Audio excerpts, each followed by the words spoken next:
trucks barrel across the Ambassador Bridge. Big plans are in the works for another span across the Detroit River. If there was no money to be had, the existing proponents in the Ambassador Bridge wouldn't be fighting so hard. They wouldn't be fighting so hard to keep their monopoly.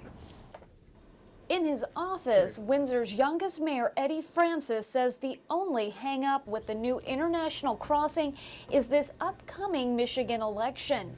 But he's not too worried about voters making what he says is the right decision.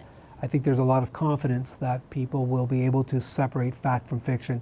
And when people are able to do that from that perspective, that they'll come to the conclusion that the right thing is to support a project that gets a shovel in the ground, that gets the economy and jobs created right away, that stimulates the economy. The city of Windsor says already the new international bridge crossing is a success story. And that's because projects that are funneling into it, like the Windsor-Essex Parkway, our version of 696, has created jobs. So far, 15% unemployment rate has dipped to 9% in the last year, and they say those numbers will continue to fall as that bridge becomes closer to a reality. So those are 12,000 jobs that are already at work.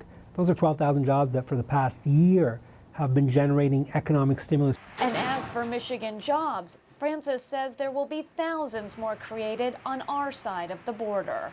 At the end of the day, I haven't heard an argument yet that basically says that we should not do this because we don't need the jobs. I think everybody agrees we need the jobs. I've not heard an argument that says we shouldn't do this because we don't need this economic safety net of good infrastructure for the medium and long term.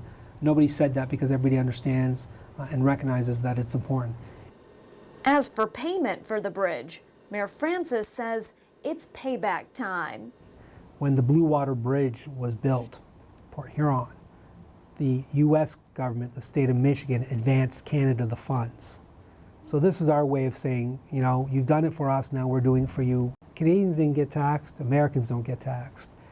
Catherine Larson, First Forecast Mornings.